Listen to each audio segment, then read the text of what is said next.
నమస్తే, welcome to our channel. నేను మెస్సిరి. కడప నుంచెల్లి వైసీపీ బరిలో నుంచెల్లి అయితే మరి అవినాష్ రెడ్డి తప్పుకుంటున్నారా? అసలు ఏం జరగబోతుంది కడపలో?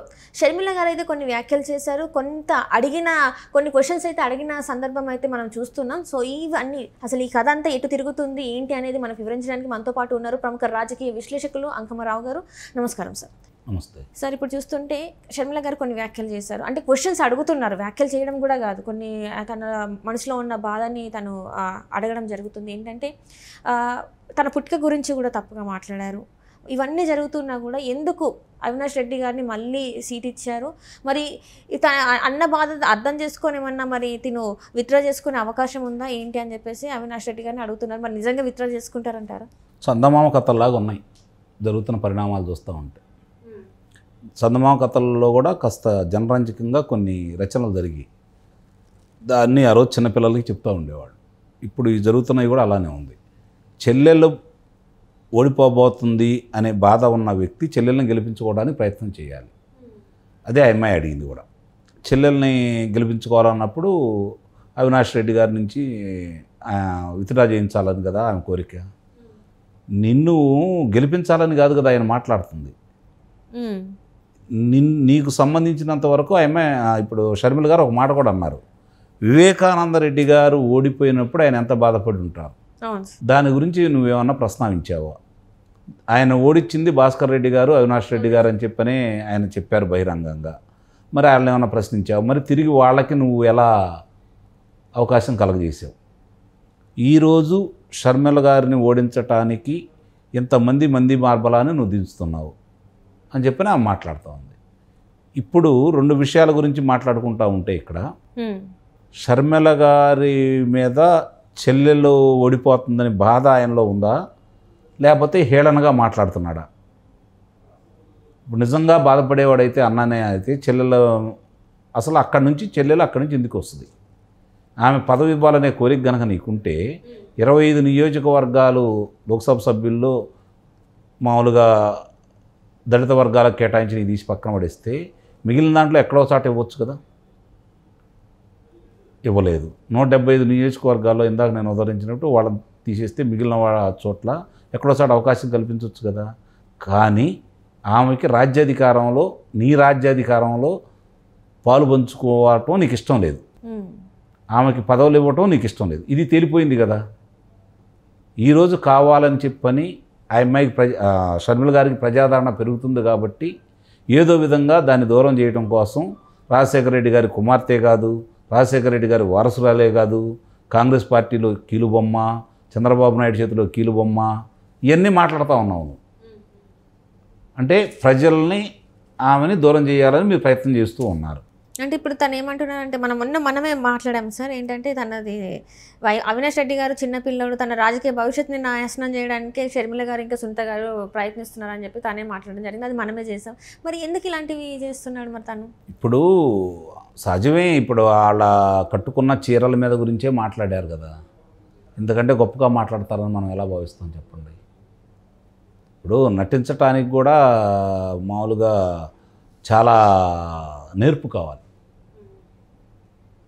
అలాగే మాట్లాడాలన్నా కూడా చతురత కూడా కావాలి. అవి రెండూ ప్రదర్శిస్తున్నాడు ఆయన, ఎలాంటి సందేహం కూడా ఏం లేదు. ఇప్పుడు చెల్లెల మీద అంత అపారమైన ప్రేమ ఉన్నప్పుడు నేను ఉదాహరించినట్టు ఏదన్నా పదవన్నా ఇవ్వాలి కదా. లేదు ప్రత్యక్ష ఎన్నికల్లో కాదు, కనీసం రాజ్యసభ కన్నా పంపించాలి కదా. ఎవరెవరినో పంపించావు కదా రాజ్యసభకి. నీ తండ్రిని చంపారు పలానా సంస్థ వాళ్ళు, రిలయన్స్ వాళ్ళు అని చెప్పిన వాళ్ళ మీద అభియోగం మోపి నువ్వు ప్రజల్ని వాళ్ళకే రాజ్యసభ ఇచ్చావు కదా, వాడు కోరిన వ్యక్తికి, వాళ్ళ జేబులో మనిషికి. అట్లాంటిది నీ చెల్లెలకి ఇవ్వలేకపోయావా? ఇవన్నీ ప్రజలు గమనించలేరు అనుకుంటే అది మనం కళ్ళు మూసుకొని పాలు తాగుతున్నట్టే, అంత తప్ప వేరే ఉండదు. ఇవన్నీ కూడా ప్రజలు గమనిస్తున్నారు. సరైన స్పందనలో భావోద్వేగానికి లోలయ్యారు.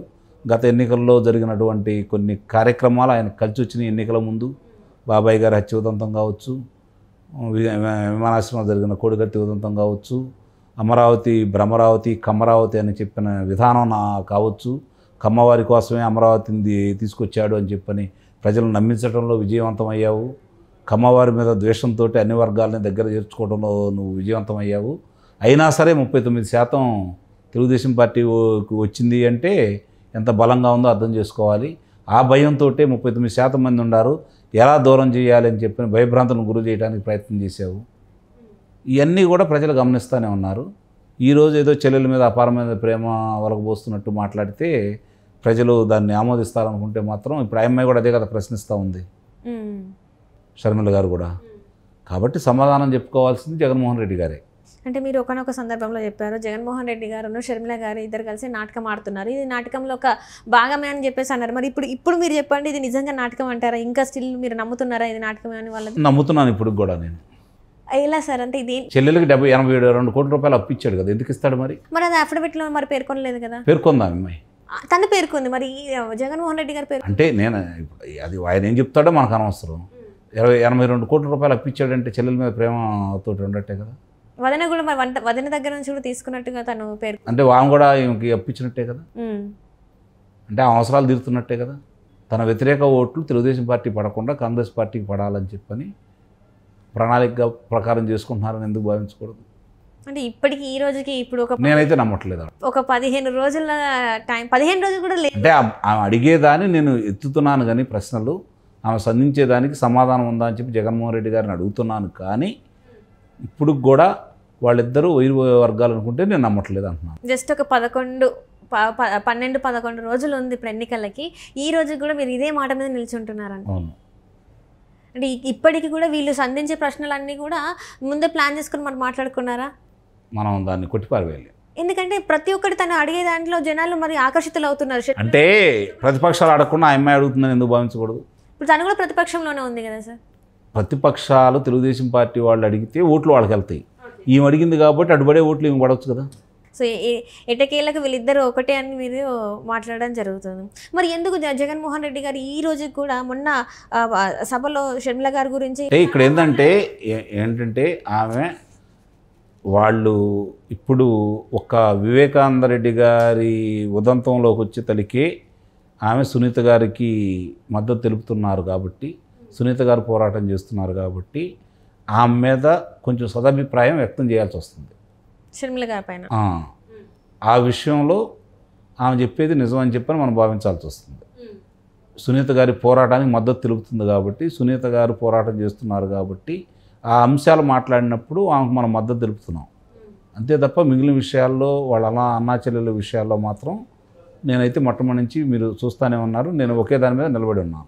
సో అంటే ఇది కూడా వాళ్ళు ఆడే ఒక నాటకంలో ఒక భాగమే అంటారు కానీ ఎక్కడ కూడా ప్రజల కోసం కాదు అంటారు. ఇది ఈ షర్మిల గారు కాంగ్రెస్లో ఉన్నారు. ప్రజల కోసం అయితే మరి 4 సంవత్సరాల నుంచి జరుగుతున్న విధ్వంసాలకు బజార్కి వచ్చి నువ్వు పోరాటం చేయాలిగా. ఇప్పుడు చేస్తున్నారు కదా సార్. ఇప్పుడు ఎన్నికల ముంగిట అదే నేను అంది, ఈ వ్యతిరేక ఓట్లు మీకు తెచ్చుకోవడం కోసం, తెలుగుదేశం పార్టీ పడకుండా ఉండటం కోసం చేశారని అయితే నేను భావిస్తున్నాను. Right sir, right. Thank you so much sir.